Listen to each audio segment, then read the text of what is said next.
What if I told you that every single piece of suffering you've experienced in your life, every regret, every anxiety, every sleepless night replaying old conversations, was never actually happening to you? What if the real you has been completely untouched this entire time, sitting quietly behind all that noise, waiting for you to notice it? Most people go their entire lives never discovering this. They wake up, carry yesterday's wounds into today, and spend tonight worrying about tomorrow. And the cruel irony is that the very tool they're using to try to fix their pain, their mind, is the exact thing creating it. Today we're going to expose that trap completely. And once you see it, you cannot unsee it. Stay with me, because what we're about to unpack will fundamentally change the way you experience being alive. Let's start with something that most self-help content completely skips over. And it's the most important thing you'll hear today. Your suffering has a structure. It's not random. It's not bad luck.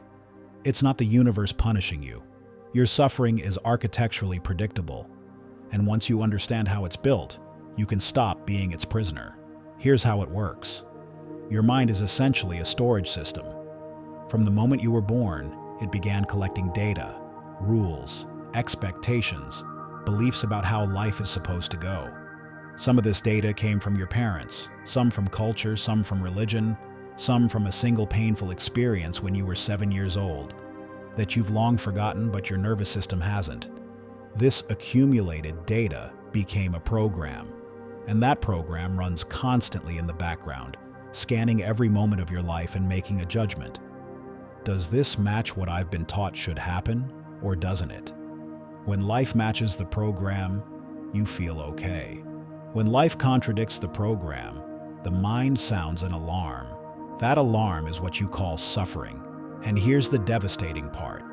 You were never consulted when this program was being written. A 3-year-old version of you didn't sit down and thoughtfully decide which experiences should cause pain and which shouldn't. The program was installed by the world around you before you were old enough to question it, which means the suffering you experience today is largely the output of a system you never consciously chose. That's not a metaphor. That's literally the mechanics of how psychological pain operates.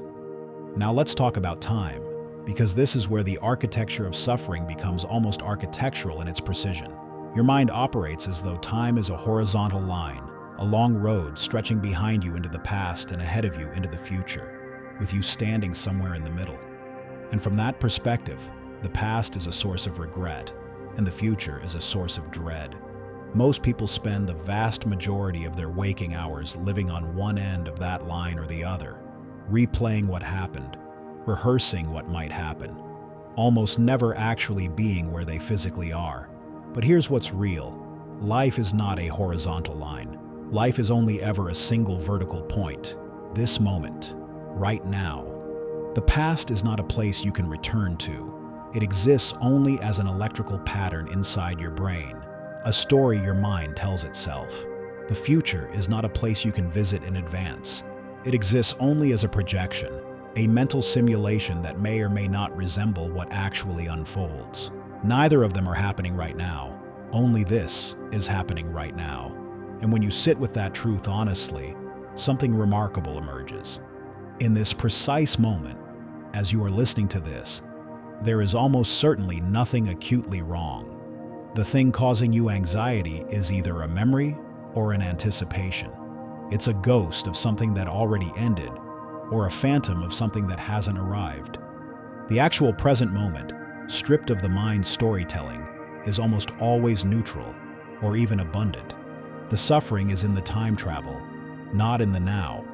And once you genuinely understand that, you stop trying to fix the past you can't change and control the future you can't predict, and you start asking a far more useful question. What is actually required of me right now, in this moment, and only this moment? This next piece is the one that tends to produce the most resistance, because it challenges something we've been told is fundamental to who we are. The thoughts inside your head, they are not you. The constant inner commentary, the self-criticism, the worrying, the analyzing, the planning, the judging, none of that is you. It's the program running, and you are the one watching it run. Think about this carefully. You can observe your thoughts, You can notice when you're anxious, when you're angry, when you're sad. There is a you that watches those states arise and pass. That observer, that silent, aware presence that is reading these words right now, that is what you actually are. The thoughts are objects that appear in your awareness. You are the awareness itself. You are not the storm. You are the sky in which the storm moves. This isn't abstract philosophy. It has deeply practical consequences. If you believe you are your thoughts, then when the mind produces anxiety, you are anxious. There is no escape. But if you understand that you are the awareness observing the mind, then anxiety becomes something that is happening in your field of experience, not something you fundamentally are. And things that happen in your experience can be watched without being obeyed. They can be noticed without being amplified. This single shift in understanding is the foundation of every serious approach to psychological freedom that has ever existed across every tradition and culture in human history. You are not your mind. You are the one who knows the mind is there.